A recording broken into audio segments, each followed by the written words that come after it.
नाज़रीन अस्सलाम वालेकुम। सियासत टीवी के खुसूसी प्रोग्राम खास खबरें में आपका खैर मकदम है। मैं मोहम्मद रियाज अहमद। नाज़रीन, आप अच्छी तरह जानते हैं कि हम अपने हर प्रोग्राम का आगाज़ प्यारे नबी सल्लल्लाहु अलैहि वसल्लम की हदीस मुबारक से करते हैं, और आप ये भी अच्छी तरह जानते हैं कि रोज़ाना सियासत के सफ़े आखिर पर हर रोज़ एक हदीस मुबारक शाये की जाती है, जिससे आवाम को काफ़ी सहूलत होती है। बहरहाल नाज़रीन, जहाँ तक आपको बता दूँ कि आज की हदीस मुबारक का सवाल है, एक प्यारे नबी सल्लल्लाहु अलैहि वसल्लम की एक हदीस मुबारक है कि ऐसा इशारा भी हराम है जिससे किसी शख्स को रंज पहुँचे। तो आपने देखा कि किस तरह लोग एक दूसरे के खिलाफ यानी बातें करते हैं, ग़ीबत करते हैं, और हद तो यह है कि एक दूसरे को चुड़ाते हैं, और हद तो यह है कि इशारे करते हैं, किनाये करते हैं, जिससे उनका यही मकसद होता है कि दूसरों की बेइज्जती हो जाए। लेकिन प्यारे नबी सल्लल्लाहु अलैहि वसल्लम का इरशाद मुबारक है, हम कुर्बान जाएँ, हम हमारे माँ बाप, हमारी आल औलाद प्यारे नबी सल्लल्लाहु अलैहि वसल्लम पर कुर्बान जाए कि आप सल्लल्लाहु अलैहि वसल्लम फरमाते हैं कि ऐसा इशारा भी हराम है जिससे किसी शख्स को रंज पहुँचे। तो याद रखिए कि इंसान को रंज पहुँचाना, इंसान को तकलीफ़ देना बहुत ही बड़ा गुनाह है, और बहुत सख्त वईदें उसके मामले में आई हैं, चाहे वो किसी मज़हब से ताल्लुक़ क्यों ना रखता हो। इंसान को इंसानियत की नज़र से देखना चाहिए, और उसकी काफ़ी अहमियत व अफादियत होती है। तो बहरहाल नाज़रीन, जहाँ तक ख़बरों का सवाल है तो आपको बता दूँ कि जहाँ तक इंसानियत का सवाल है, ऐसा लगता है कि आलमी सतह पर इंसानियत मर चुकी है, और इस सिलसिले में हम आपको लिए चलते हैं मशरिक़ वस्ता, और मशरिक़ वस्ता में आपको बताते हैं कि किस तरह ईरान पर इसराइल और अमेरिका ने हमला किया, और उसके बाद इंसानियत को पामाल करने का जो वाक़या पेश आया, वो वाक़या था लड़कियों के स्कूल पर हमला। अमेरिका ने लड़कियों के स्कूल पर हमला किया, और वहाँ उस हमले में 161 लड़कियाँ और असातिज़ा मिलाकर जुमला 181 शहादतें हुई। आप अंदाज़ा कीजिए कि मासूम लड़कियों, मासूम बेटियों को हमले का निशाना बनाया गया। ये अमेरिका की दरिंदगी, इसराइल की दरिंदगी, इसराइल अमेरिका की शैतानियत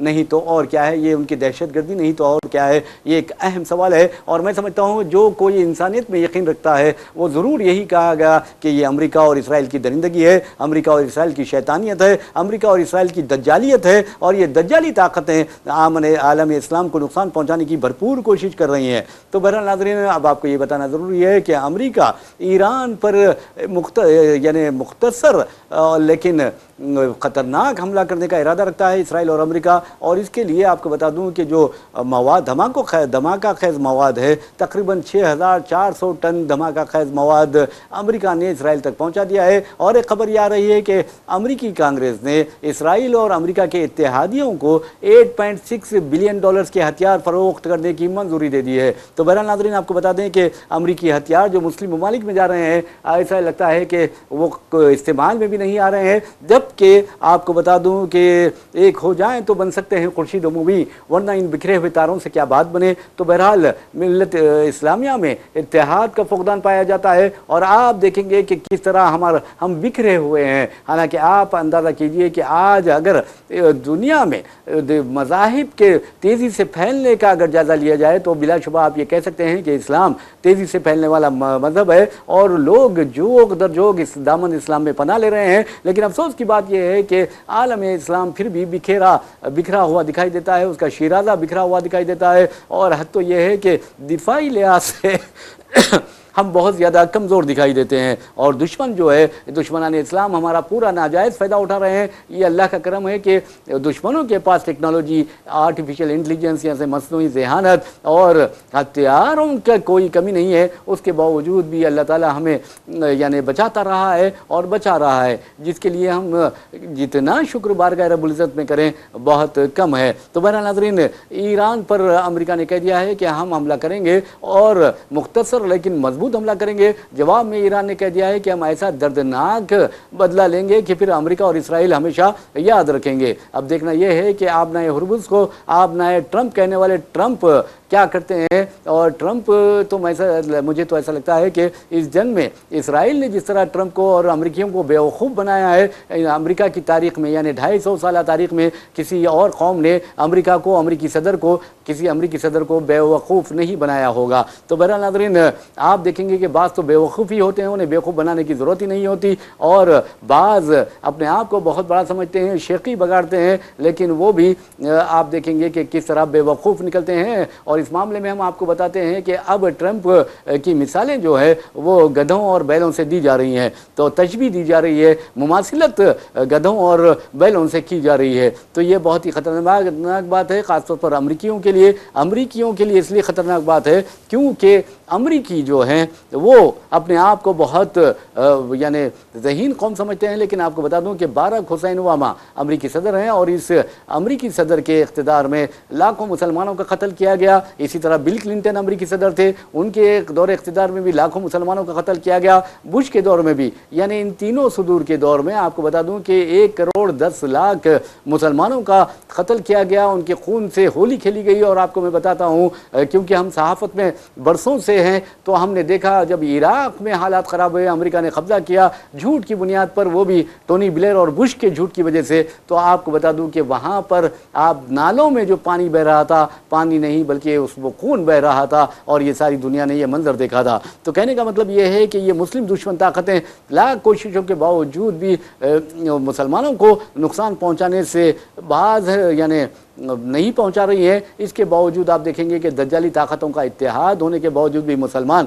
کس قدر خواب غفلت میں پڑے ہوئے ہیں. تو بہرحال ناظرین, ہم آپ کو ایک اور خبر کی جانب لیے چلتے ہیں, ایران کی طرف آتے ہیں, اب ہونے والا کیا ہے وہ بھی بتاتے ہیں. لیکن ایک اہم بات یہ ہے کہ جموں میں دیکھیں گے کہ ایک قدیم برج کا حصہ منہدم ہو گیا, جس کے نتیجے میں 3 افراد ہلاک اور 1 زخمی ہیں. اس سلسلے میں ریاستی حکومت نے یعنی عمر عبداللہ کی حکومت نے تحقیقات کا آغاز کر دیا ہے. ایک زخمی کو آپ کو بتا دوں کہ مزدور کو بچا لیا گیا ہے, یہ کہا جا رہا ہے. اور آپ کو یہ بتانا ضروری ہے کہ بند تالاب علاقے میں واقع برج کا ایک حصہ گر پڑا, اور 12 گھنٹے کی یعنی ریسرچ آپریشن کے بعد ایک شخص کو بچایا گیا ہے. اور یہ آپ کو یہ بتا دیں کہ deputy chief minister Surinder Kumar Choudhary نے مقامی واقعہ کا دورہ کیا اور 2 انجینئرز کو معطل کر دیا ہے. تو بہرحال ناظرین, آپ کو بتا دوں کہ حکومتوں کو ذمہ دار قرار دینے کے بجائے انجینئرز کو معطل کیا جانا یا انجینئرز کے خلاف کارروائی کرنا, یہ میں سمجھتا ہوں کہ انصاف کے تقاضوں کو پورا نہیں کرتا.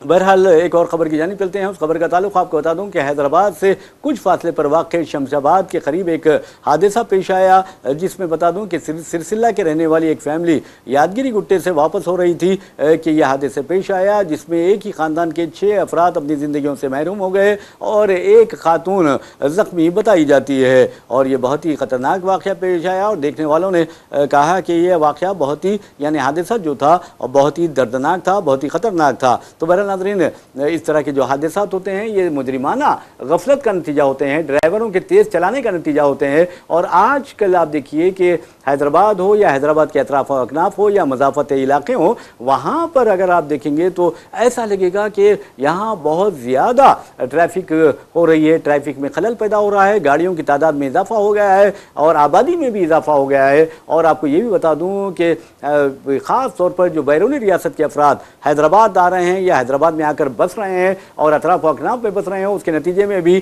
گاڑیوں کی تعداد میں بہت زیادہ اضافہ ہوا ہے, اور ٹریفک یعنی ڈسپلین جو تھا وہ تو بالکل ختم ہو کر رہ گیا ہے. مجرمانہ غفلت اور تساہل کے واقعات بھی پیش آ رہے ہیں. ایسے میں حادثات پیش نہیں آئیں گے تو اور کیا آئیں گے. ویسے بھی ہندوستان میں آپ کو بتا دوں کہ سڑک جو حادثات پیش آتے ہیں وہ ہر سال اس کے نتیجے میں 1.5 لاکھ سے لے کر 2 افراد اپنی زندگیوں سے محروم ہو جاتے ہیں, یعنی ہلاک ہو جاتے ہیں. تو یہ چیزیں جو ہوتی ہے وہ صرف اور صرف مجرمانہ غفلت کے نتیجے میں ہوتی ہیں اور تساہل کے نتیجے میں ہوتی ہے اور ڈرائیوروں کی غفلت کے نتیجے میں ہوتی ہیں. اور خاص طور پر اگر آپ ڈرائیونگ کر رہے ہیں اور یعنی اپنے شہر سے باہر جا رہے ہیں, مضافاتی علاقوں میں جا رہے ہیں, کیونکہ آج فیشن بن گیا ہے کہ آپ مضافاتی علاقوں میں واقع بڑی بڑی ہوٹلوں کو جاتے ہیں, حالانکہ آپ اپنے گھر میں ہی اچھے سے اچھا کھانا بنا کر کھا سکتے ہیں. لیکن اب ایسا لگتا ہے کہ حالات بدل گئے ہیں, اور حالات جیسے بدل گئے ہیں, لوگ بیرون यानी अपने घरों के बाहर खाना खाने में फ़ख्र महसूस कर रहे हैं। तो बहरहाल जब आप जाएंगे यानी शहर से बाहर, तो आप ये देखिए कि कहीं आप हालत नींद में तो नहीं है, क्योंकि नींद की जो हालत में गाड़ी चलाते हैं वो ना सिर्फ अपने लिए बल्कि गाड़ी में सवार दीगर अफराद के लिए भी ख़तरा बन जाते हैं। तो ऐसे में एहतियात बहुत ज़रूरी है। तो मेरा नाज़रीन, एक और ख़बर की जानिब लिए चलते हैं हम आपको, और आपको ख़ास खबर ये है कि कमर्शियल जो गैस की कीमत में हुकूमत ने यानी नरेंद्र मोदी हुकूमत ने 993 रुपये का इजाफा किया है। वो उस इजाफे से रेस्टोरेंट्स कहते हैं कि हम पर बहुत बड़ा बोझ पड़ गया है। लेकिन आपको बता दूं कि हॉस्पिटैलिटी जो सेक्टर है वो शदीद मुतासिर हुआ है, ये भी कहा जा रहा है। लेकिन आपको बताना ये ज़रूरी है कि ये मोदी हुकूमत हमेशा से ही, आप देखेंगे 2014 से लेकर आज तक मोदी हुकूमत की तारीख पर नज़र डालिए, पेट्रोल की कीमत डॉक्टर मनमोहन सिंह के दौरे हुकूमत में यानी 2014 यानी मोदी के इख्तिदार में आने से पहले पेट्रोल की कीमत 55 से लेकर 60 रुपये फ़ी लीटर हुआ करती थी। और आपको यही बता दूं कि डॉलर हिंदुस्तान के 55 रुपये या 60 रुपये के मसावी हुआ करता था। आज हाल ये हो गया है कि पेट्रोल की कीमत 110 रुपये फ़ी लीटर हो गई है, और दूसरे शहरों में तो 115 रुपये फ़ी लीटर हो गई है। डीजल का भी यही हाल है। और इसके अलावा अगर डॉलर की कीमत का देखेंगे तो 95 रुपये 20 पैसे बराबर हो गए हैं एक डॉलर के। तो हिंदुस्तान की तारीख में अब तक डॉलर के मुकाबिल हिंदुस्तानी करेंसी इस कदर नहीं गिरी थी जो हमारे मोदी जी की हुकूमत में गिरी है। और मोदी जी जिस वक्त डॉक्टर मनमोहन सिंह वज़ीर आज़म थे, वो कहते थे कि अगर कोई मुल्क की क़यादत कमज़ोर होती है, मुल्क कमज़ोर होता है तो उसकी करेंसी डॉलर के मुकाबले में गिर जाती है। तो इसका मतलब ये हुआ है कि मोदी जी की जो क़यादत है या उनकी हुकूमत है बहुत कमज़ोर है। और आपको ये बता दूं कि मल्लिकार्जुन खड़गे ने वाज़े तौर पर कहा है कि हिंदुस्तान की तारीख में ये पहला वज़ीर आज़म है जो तीसरी मियाद के लिए तो मुंतखब हुआ है, लेकिन कमज़ोर, इंतहाई कमज़ोर वज़ीर आज़म है। और आलमी सतह पर हिंदुस्तान हिंदुस्तान को डिफेंड करने में ये पूरी तरह नाकाम रहा है। और हद तो ये है कि अमरीकी सदर डोनाल्ड ट्रंप जब डिक्टेट करवाते हैं तो ये डिक्टेट लेता है, इस तरह की बात उन्होंने कही है। इवन राहुल गांधी ने वज़ीर आज़म नरेंद्र मोदी की शान में कसीदे पढ़ते हुए ये कहा कि ये नरेंद्र मोदी नहीं बल्कि सरेंडर मोदी है, और ये अपने आप को ही नहीं बल्कि पूरे मुल्क को सरेंडर कर देते हैं अमेरिका के आगे। तो इसमें कोई मैं समझता हूं कि दो राय भी नहीं है, क्योंकि अमेरिकी सदर डोनाल्ड ट्रंप आप देखेंगे कि मोदी के बिल्कुल तकरीबन 2.5 फीट या 2 फीट करीब बैठकर हिंदुस्तान को दुनिया का सबसे बड़ा टैरिफ वायलेटर कहते हैं। लेकिन मोदी जी को पता नहीं कम्युनिकेशन गैप है या फिर अंग्रेजी ज़बान से ज़्यादा वाकिफ़ नहीं है, वो कुछ नहीं कहते। हद तो ये है कि आप देखेंगे कि हाल अरसे के दौरान आपने डोनाल्ड ट्रंप ने गैर कानूनी जो तारकिन वतन है उनके खिलाफ जिस तरह की कार्रवाई का आगाज़ किया और हिंदुस्तानियों को ख़ास तौर पर निशाना बनाया, तो उस वक्त अमरीकी फ़ौजी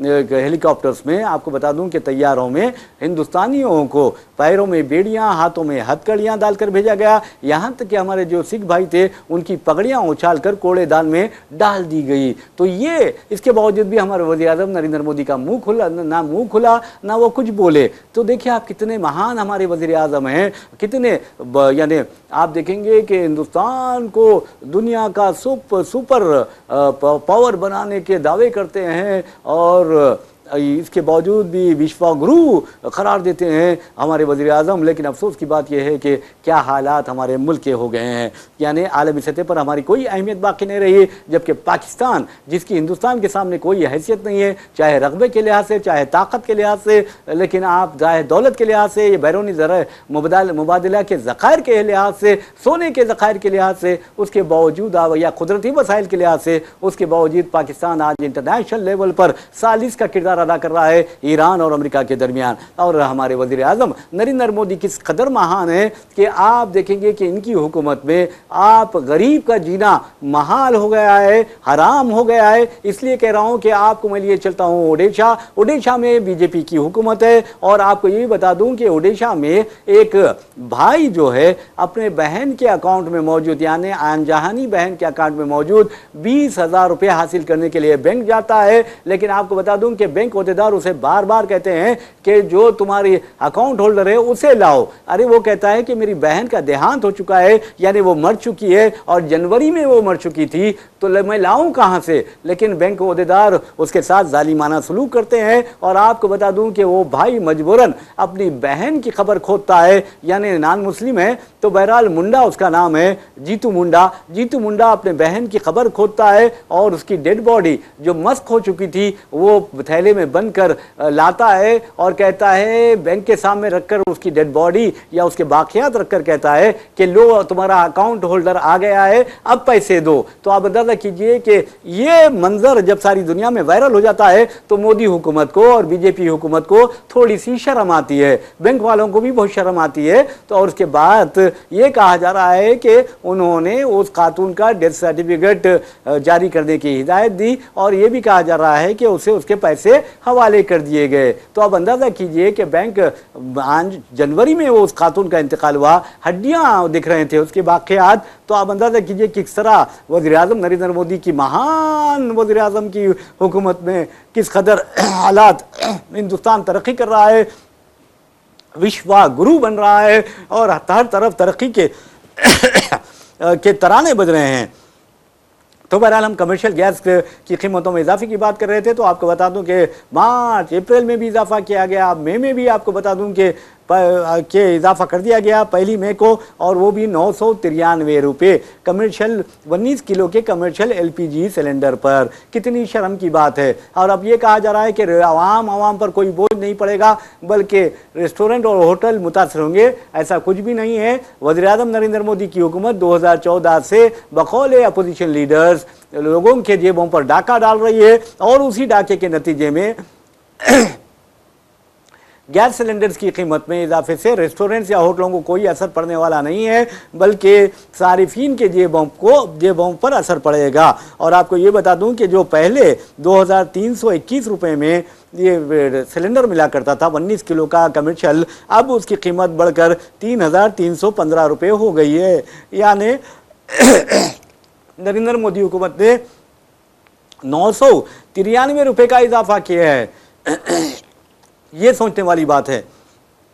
तो अब आइंदा क्या होने वाला है आप देखिए, क्योंकि 4 रियासतों एक मरकजी ज़ेर इंतज़ाम इलाक़े पुडुचेरी के इंतखाबात के फौरी बाद वज़ीर-ए-आज़म ने ये काम किया है। अब हो सकता है कि खाम तेल की कीमत इंटरनेशनल लेवल पर ईरान और अमेरिका और इसराइल का जो जंग चल रही है या तनाज़ा है, जंग तो रुकी हुई है, उसके नतीजे में, क्योंकि आबना हुर्मुज़ को पूरी तरह अमेरिका ने नाकाबंदी कर दी है और ईरान ने बंद कर दिया है, तो आपको बता दूं कि उसके नतीजे में पेट्रोल और यानी खाम तेल की कीमत इंटरनेशनल लेवल पर $122 फी बैरल हो गई है। और ये कहा जा रहा है कि अगर हालात ऐसे ही रहें तो आइंदा 10-15 दिन में ये बढ़कर $140 फी बैरल हो जाएगी। और हिंदुस्तान में आप देखेंगे कि वज़ीर-ए-आज़म नरेंद्र मोदी अचानक 22 रुपये से लेकर 50 रुपये तक फी लीटर इजाफा कर देंगे। तो जो पाकिस्तान में हालात हैं वही हालात हमारे मुल्क में पैदा किए जा रहे हैं महंगाई के ज़रिए। जबकि वज़ीर-ए-आज़म कहते हैं कि मैं आवाम की बहबूद के लिए काम करता हूँ।